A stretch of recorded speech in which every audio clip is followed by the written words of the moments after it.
Mithi tumour ধরা পড়েছে সেই খবর শুনে হাসপাতালে ছুটে গিয়ে কান্নায় ভেঙে পড়ল কিষানু। হ্যাঁ বন্ধুরা, এমনটা হতে চলেছে আজকের পর্বে। বিস্তারিত জানতে ভিডিওটিতে লাইক দিয়ে চ্যানেলটিকে সাবস্ক্রাইব করে পুরো ভিডিওটি তোমরা দেখতে থাকো। গল্পের শুরুতে আমরা দেখতে পারবো নতুন বাড়িতে সবার জন্য মিষ্টি নিয়ে আসে আর সবাইকে মিষ্টি খেতে বলে বাড়ির সবাই রীতিমতো চমকে যায়। বর্ষা তখন বলতে লাগলো, নতুন কাকু তোমার কি কোনো প্রমোশন হয়েছে? নতুন কাকু তখন বলতে লাগলো, না প্রমোশন তো হয়নি। বর্ষা তখন বলতে লাগলো, তাহলে সবার জন্য কেন মিষ্টি নিয়ে এসেছো? তখন বলতে লাগলো, আমার মেয়েটার জন্য। আমার মেয়েটাকে ডাক্তার বলেছে ডায়েট চার্ট করতে। আর এখন মেয়েটার সমস্ত রিপোর্টগুলো হাতে পেয়েছি। তাই মেয়েটা শরীরে একটা ছোট্ট টিউমার হয়েছে, সেটা তো অপারেশন করতে হবে। যা শুনে মিটি চমকে যায়। মিটি তখন বলতে লাগলো, নতুন কাকু তুমি কি বলছো?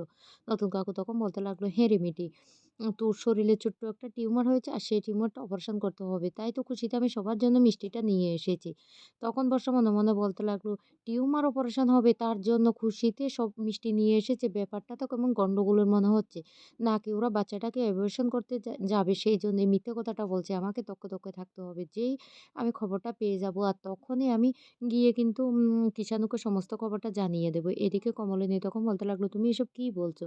কুর্চিও অবাক হয়ে যায়। কিষাণু তখন বলতে লাগলো, হ্যাঁ, ইউরিন টেস্ট থেকে শুরু করে সমস্ত টেস্টগুলি করিয়ে ডাক্তার একটু সময় নিয়েছে। আর সমস্ত রিপোর্টে দেখা গিয়েছে মিটির শরীরে একটা টিউমার হয়েছে। আর সেই টিউমারটা অপারেশন হবে।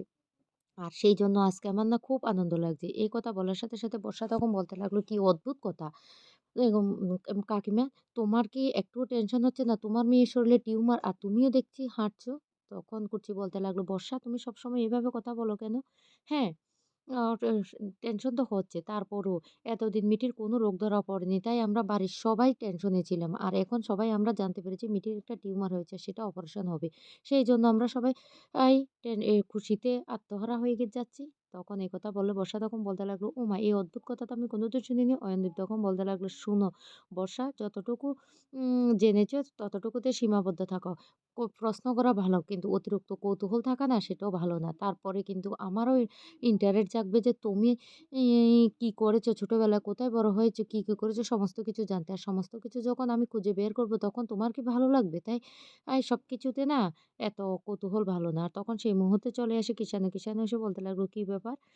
সবাই দেখতে আজকে খুব খুশ মেজাজে আছে।" তখনই মিটি বলতে লাগলো, "হ্যাঁ, খুশ মেজাজে আছে তো। আমার একটা টিউমার হয়েছে আর টিউমারটা অপারেশন হবে সেইজন্য আমরা খুব খুশি হয়ে গেছি।"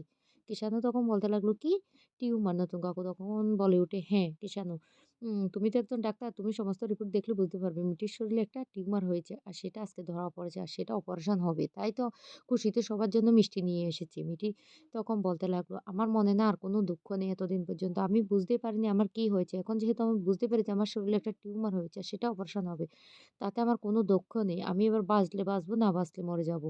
ও তবে আমার কি অসুখ সেটা তো আমি জানতে পেরে গেছি।" কৃষাণু তখন বলতে লাগলো, "একদম অলক্ষণে কথা বলবে না।" তখন কমলিনীর শাশুড়ি বলতে লাগলো, "এই মিটি এসব কি বলছিস? কি বলছিস এসব? ঠাকুরের কাছে প্রার্থনা করে যাতে তোর কোনো কিছু হয় না। তুই দেখবি সুস্থ হয়ে যাবি।" কৃষাণু তখন মিটিকে জড়িয়ে ধরে বলতে লাগলো, "মিটি, আমি আছি, তোমার কিচ্ছু হবে না।" এরপর অপারেশনের জন্য মিটিকে যখন হাসপাতালে নিয়ে যাওয়া হয় তখনই কৃষাণু মিটির হাত ধরে কান্নাকাটি করতে থাকে আর বলতে লাগলো, "মিটি তোমার কিচ্ছু হবে না, আমি আছি। আমি তোমার কিচ্ছু হতে দেব না।" তখনই মিটি বলতে লাগলো, তুমি কেন এভাবে ভেঙে পড়েছো? একদম ভেঙে পড়বে না, দেখবে আমি সুস্থ হয়ে যাব।"